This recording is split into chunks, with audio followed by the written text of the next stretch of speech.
There's something different about the quiet hours of the night. That's when the stories come out, the ones no one talks about in daylight. Abandoned floors, red lanterns, voices in the mirror. They're not just tales. Someone lived through them. Welcome to Echoes in the Dark. Don't let them in. An original story from Echoes in the Dark. I was somewhere between Newton and Ottumwa, Iowa, middle of nowhere, a stretch of back road where GPS drops off and silence starts to feel thick. It was around 10:30 p.m. when the engine light on my '98 Silverado flicked on. Then the truck began to stutter like it was choking. I pulled over near a wooded turnoff and popped the hood, hoping it was something stupid.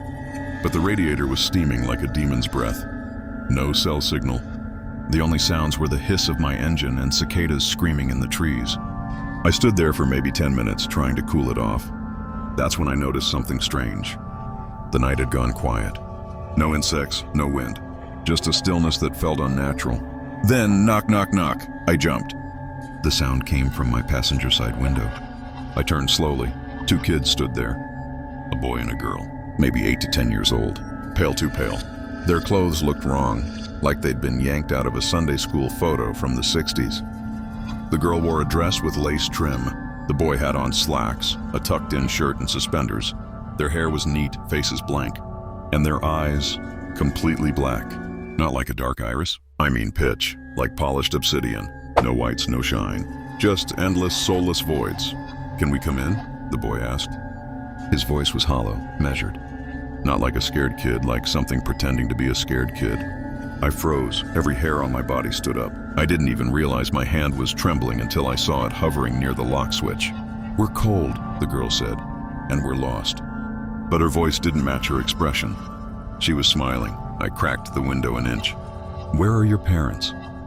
They both turned their heads slowly, too slowly to look at each other, then back at me in perfect sync. "Our parents sent us," the boy said. "To you?" the girl added. Something deep in my gut screamed, "Run."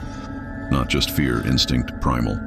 Like something ancient inside me recognized what I was looking at, and it was telling me this wasn't human. I shut the window, locked the doors. Then the truck engine started, on its own. The keys were still in my pocket. I reached for the ignition, trying to shut it off, but the key wouldn't turn. The headlights flicked on by themselves, flooding the woods, and that's when I saw it. A third child standing at the tree line, older, maybe 13, didn't blink, didn't taller, move. wearing a long coat and staring directly at me with those same pitch-black eyes. But it wasn't his face that got me. It was the smile, wider than should be possible. Lips curled unnaturally back, teeth too white, too perfect. The girl pressed her face against the glass. Her skin looked waxy, cold. "You have to let us in," she said. And this time her voice didn't come from her mouth. It came from inside my head. I screamed, fumbled for the door, kicked it open and ran. I didn't look back. Branches tore at my arms. I could hear them behind me, bare feet slapping the dirt, but I didn't dare turn around. I ran for what felt like hours before I saw the glow of headlights. A county truck rolled up slowly, and the driver, an older man with a salt and pepper beard, opened the door. "You okay, son?"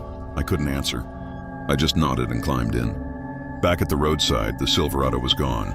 We searched up and down that road, nothing. 2 days later, I got a call from the sheriff's office.